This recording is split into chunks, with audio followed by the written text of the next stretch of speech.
Hey everyone, thanks for watching and thank you very much for the support. My name is Matt Spencer and I'm the broker of Rocksteady Group, and we have a growing number of amazing agents all across Hampton Roads. So give us a call, stop by the office if we're here, or check us out on our different social media platforms, obviously. We also have a new website, so stay tuned for that. It's going to be a great resource for the obvious clients and past clients and agents, but also we're going to get into supporting some landlords, renters. We're going to have a calendar of events. We're going to start holding some workshops and seminars and things on like flipping houses and how to get into that, or being a landlord, and just try to help the community itself grow and prepare long-term financially using real estate. Most of our agents are very much into that or already doing it, so that's kind of our niche here. Today's video is going to be hopefully quick and short. It's about surveys. Surveys, to my knowledge, are not required anymore. It's a good idea to get a survey when you're purchasing a house. And I'm going to give you two real-life examples of stories I know of, have heard of, and have seen.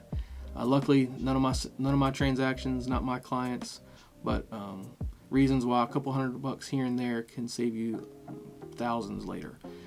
Surveys aren't always needed, but it's a good idea, and I just want to go over some tips on that. So thank you very much for watching, and here we go. All right, so surveys probably average like $450 to on up. Forever, I saw surveys around like $400, $450, $550, and then one we were recently doing, it was only just under 2 acres, but it was odd shaped, wrapped around some other houses. It had some waterfront. That came in at $1,500. I didn't get any other quotes. I actually just didn't get a survey, which bothers me because I like getting them. But when they're very complicated and the surveyor's got to go in like marsh and swamp and stuff like that, I mean, I get it. Sometimes you never know, they might just throw out a high number to see if they get it. If not, so probably a good idea to get a couple quotes.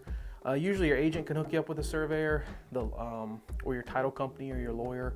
Our contracts actually state, do you wish to have a surveyor or not? No matter really what I select there, the attorney we use the most, Richard Campbell, he usually sends a welcome letter and things like that, and you'll actually be asked if you do or do not want a survey. One issue with surveys right now is the market's so hot, everything's so crazy, everybody's so backlogged. Trying to get a survey done in 30 days is pretty rough because you don't typically want to order it until you've gotten past home inspection, termite moisture, maybe even well, septic, things like that. So there's no 2-week window to run and get a survey. So you kind of got to waste your money up front if you want to even think about getting one before closing. So it kind of stinks right now. It's just supply and demand kind of thing. Here's 2 examples of how surveys can save you thousands, and why, when we're not in such a crazy market, I very much urge people to do so. Most people, anybody watching that I've sat and talked with, buyer consult, just real estate talking, whatever, I've usually gone over these, so you've probably heard them before. Trying to think of anything else to tell you before I get started.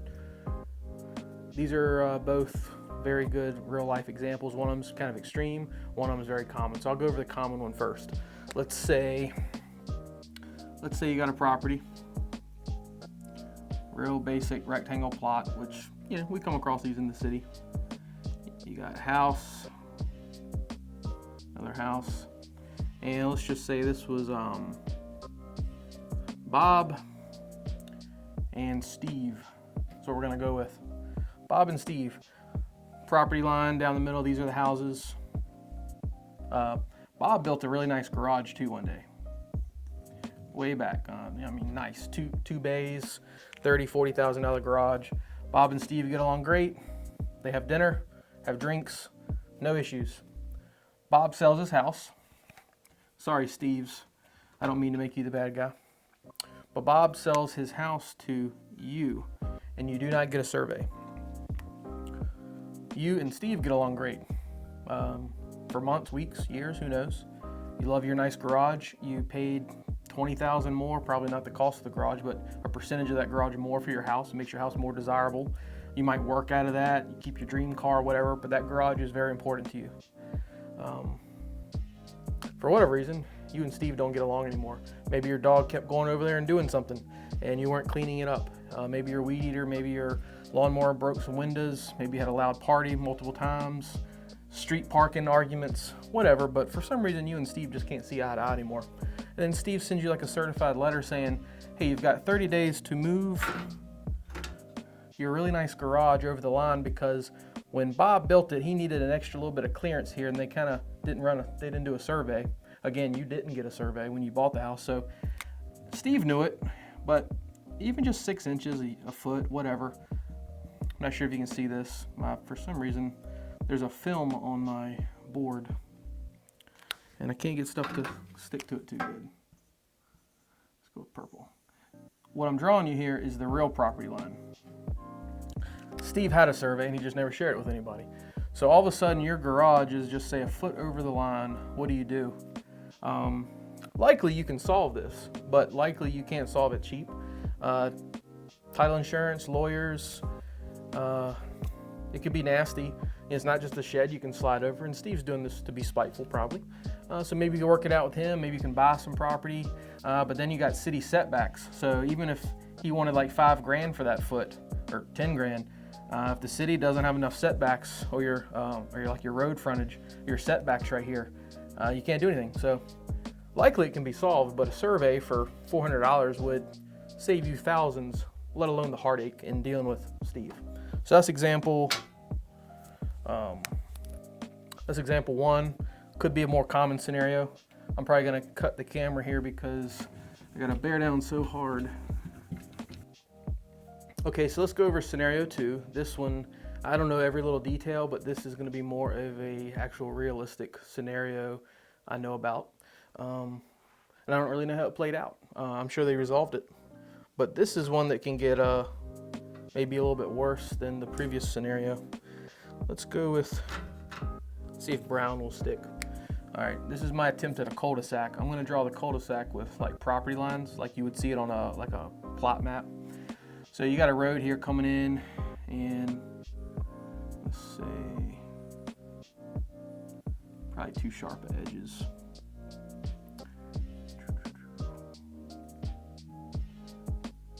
So this is your road. This is a cul-de-sac. The reason I drew it like this because I wanted to definitely show you like property lines.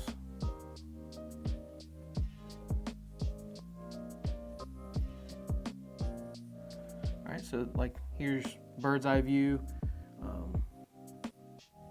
Let's just say a bunch of houses.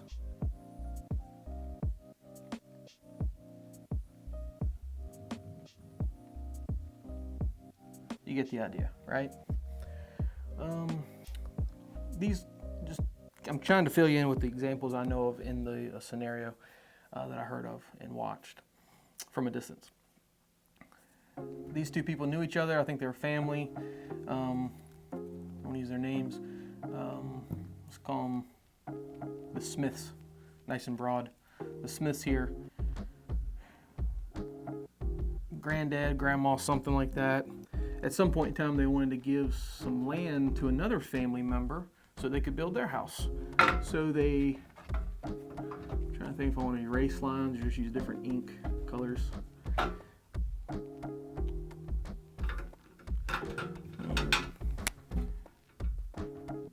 They had new lines put in,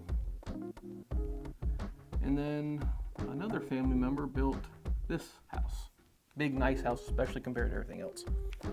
Fast forward 20 years, these people have moved away, potentially passed away. No one knows each other anymore other than just being neighbors. This guy goes into foreclosure. It goes to sale. A organization like an LLC, some flippers, investors purchase it. They do not do a survey. They spend $50,000, $60,000 like most people do renovating the house. Takes 3 months of their life, their savings, they got everything on the line. All is well. They all have driveways.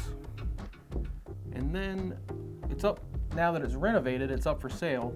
And the new buyers come in and they get a survey. And what the survey reveals, I don't think my red marker's working. We're gonna go with purple again. What the survey reveals is when they did this,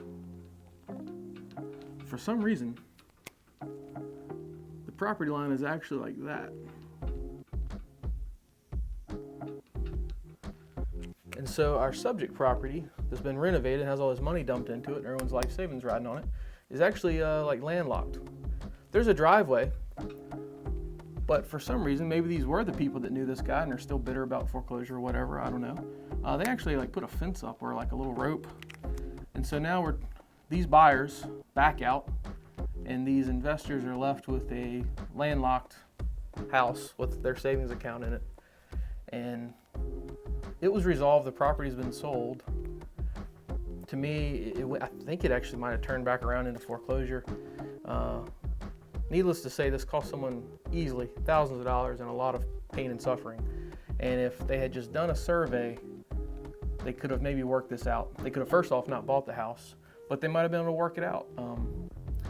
In my experience, if this came up on a survey, you've got closing attorneys and title companies, they're not going to allow this to close without this being resolved, so you can't buy the house. Therefore, you can go try to work it out with these guys or get an easement. There's a lot of things you could have done, but now it's too late. So, lessons learned on the importance of surveys. I can give you a lot more examples, but that's a quick one. I think that's it. Thanks for watching. I actually wanted to add a few things because you don't always need a survey either. You go into older neighborhoods or new neighborhoods, it doesn't matter. You have fences. All neighbors have a fence. The chances of the lines being correct are pretty high. If there's well, that example's gone now, but if there's no garage, there's no shed, there's no pool, there's nothing on the edges, chances are you're probably okay. So if you didn't get a survey, don't freak out. These are just case-by-case scenarios. And some people want to save the money on a survey. Some people don't want to wait, like I mentioned. So don't be mad at yourself or your agent or whoever if you didn't get a survey, because usually I point out when I think very likely to need one. I think that's it. I just wanted to add that just because I forgot to say it.